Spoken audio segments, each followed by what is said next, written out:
You're back with The Nation. Who would have thought a German internet tycoon would have got so entangled in New Zealand politics? Before the Kim.com security scandal came to light, there was, of course, the police investigation into his donations to John Banks's mayoral campaign. The ACT party has stood by Banks, but the saga hasn't impressed its core supporters, as Natasha Smith reports. While John Banks may think he's leading the ACT party, a dwindling party membership tells a different story. More and more ACT people are leaving the party because of him.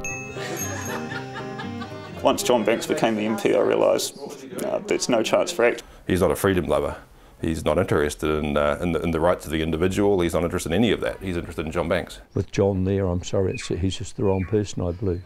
And that raises real questions about the future of right-wing politics in New Zealand.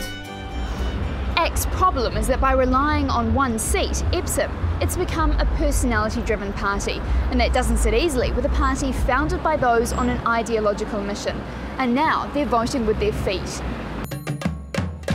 The party may seem to still have some players, but the reality is quite different.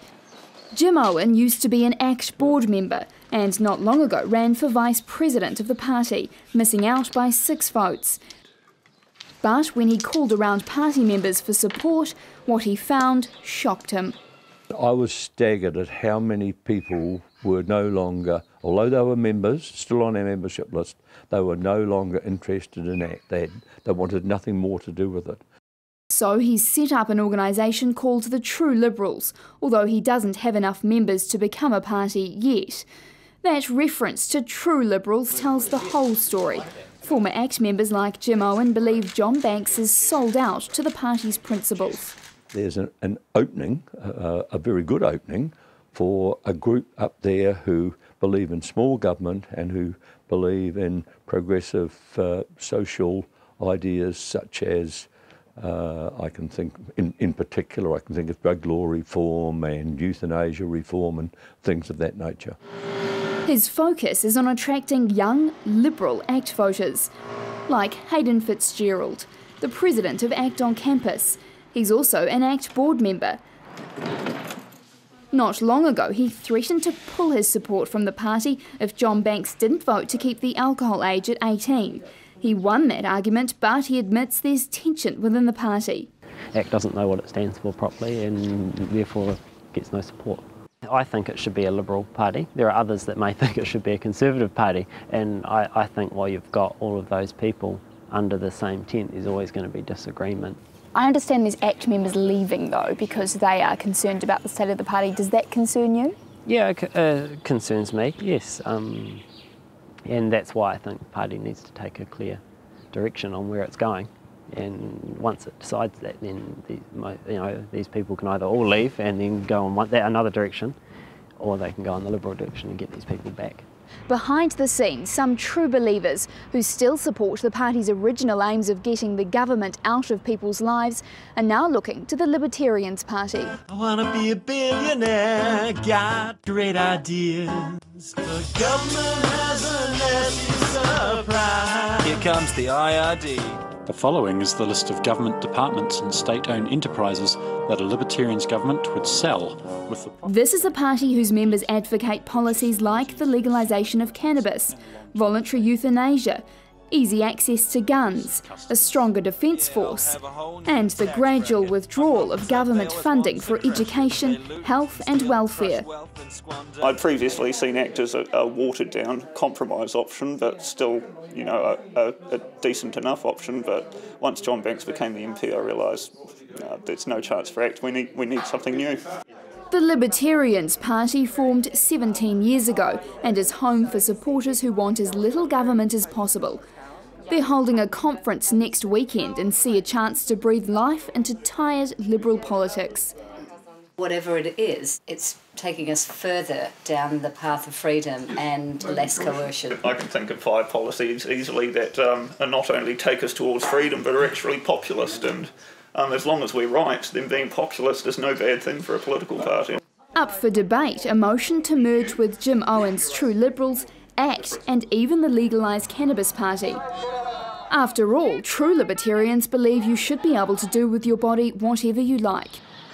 Richard McGrath is a doctor and leader of the party. We've often pushed for quite extreme policies without mapping out a path of how to get there, and I think that's what we need to do, is actually show people that you can go from A to Z in very small steps, incremental steps. But the party's principles may be many steps too far for most voters. At the last election, the Libertarians received fewer than 2,000 votes, just 0.07% of the total votes cast. Is there anywhere in the world that's a model for how you think? Although it sounds strange, Victorian England actually had a lot of institutions that really looked after people in need, the friendly societies and those sort of voluntary organisations, and a lot of that's gone now because the government's moved in, muscled in and taken that over. I'm simply aiming at somewhere where people are free to make their own choices and they're protected from the initiation of force by others. That would be my ambition. Libertarians member Peter Cresswell is an architect and the designer of a blog called Not PC. Well, I think political correctness is a form of predigested opinion. I'd like people to at least think. So what I'm doing on my blog every day is trying to challenge people's thinking, even people who agree with me. I'd like to wake up in the morning and think, am I right?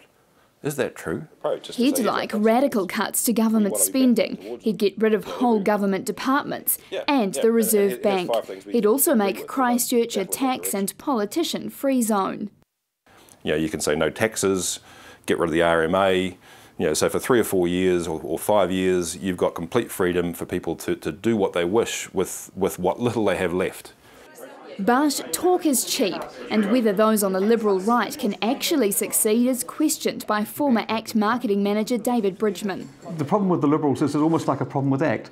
They're all very small, and they all love getting in a smoky room and talking amongst themselves and working out all these grand plans, but then trying to translate that into something that the public will believe in and the public will buy into is really hard for them. And I can't see those guys getting it off the ground. Bridgman quit ACT during the election campaign after disagreements over how the party should be marketed.